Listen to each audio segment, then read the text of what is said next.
Hi, so I wanted to talk today a little bit about INFP quirks that I feel are pretty representative of type overall, and these are based on what I know about myself and the behaviors that I engage in and the people around me that I think are INFP, and also from famous people who are INFPs from interviews and photos of them that I've seen and things like that.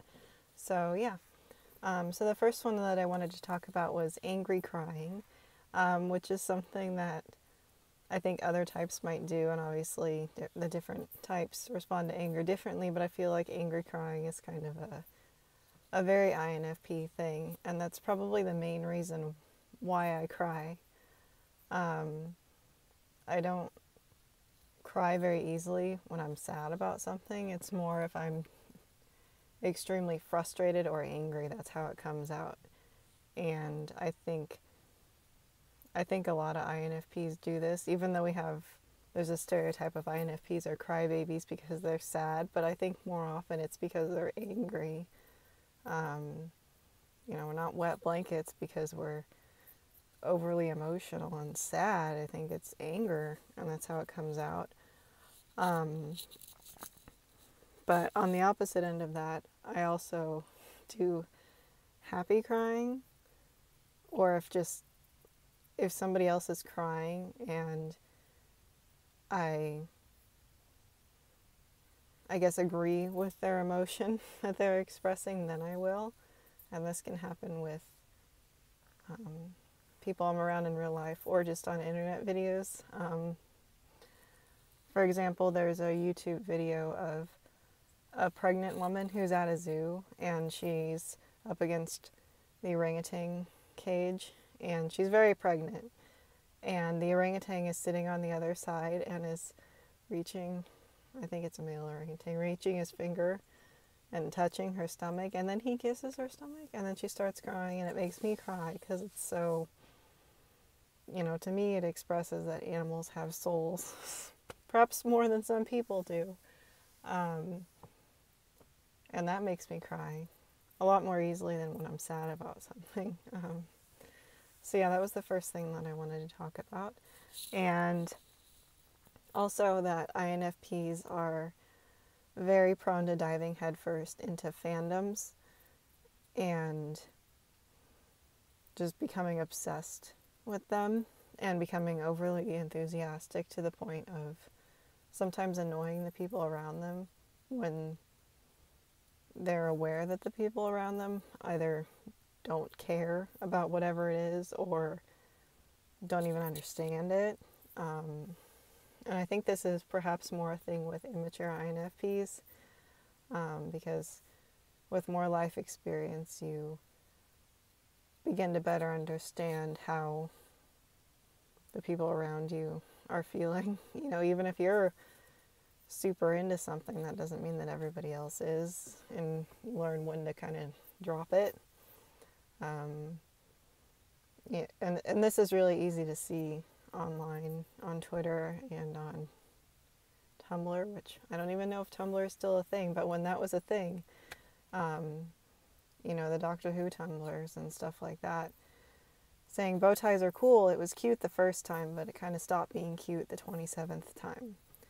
So that's the second one. It's just fandom to the extreme.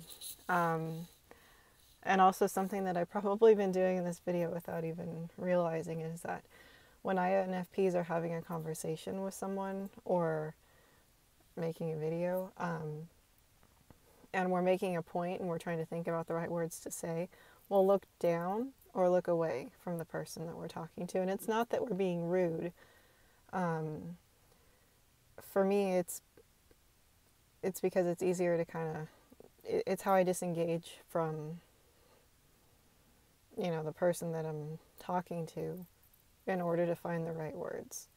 And it can also happen when an INFP is trying to express something that's very important to them. Conversely, how you might think it should be is that if they're expressing,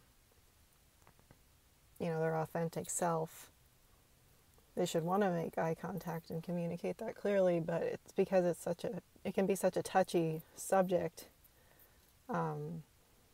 that it's easier to say these things without making eye contact with the person that we're talking to. And I've noticed this in a number of INFP videos that I've seen online, both with celebrities and with, normal people.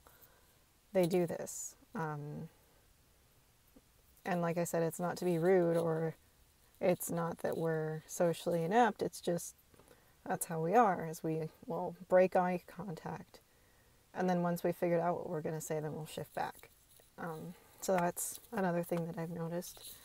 And kind of, it goes without saying that INFPs sometimes have a very quirky sense of style. And this can be a lot of different things. I mean, it depends on the INFP.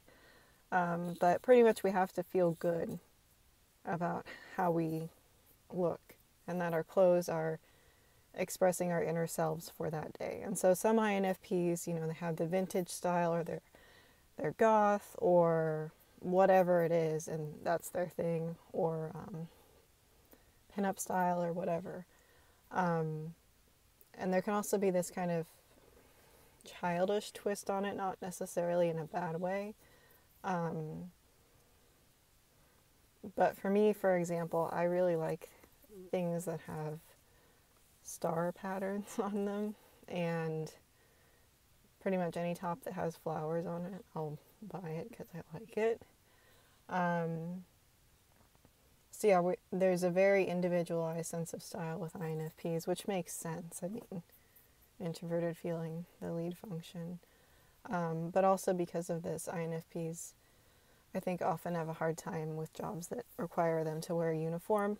And so they might find ways to even customize that. Even if they have to wear a particular outfit to work, they'll find a way to make it their own.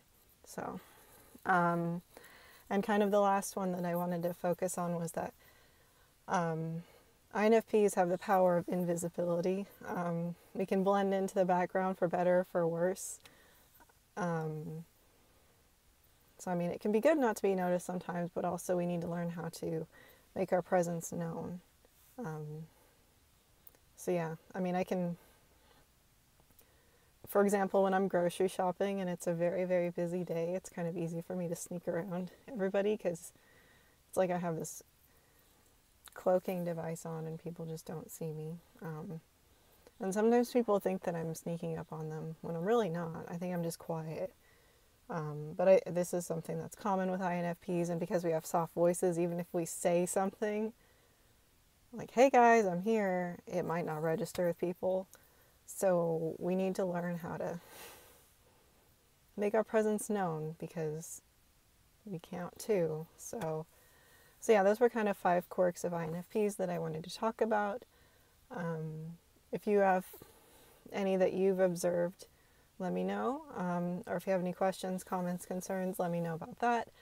And thank you for watching this video, my stupid video, even though everything in the world has gone sideways. I appreciate you watching it as kind of a diversion, at least. So hope you all have a good day. Thank you.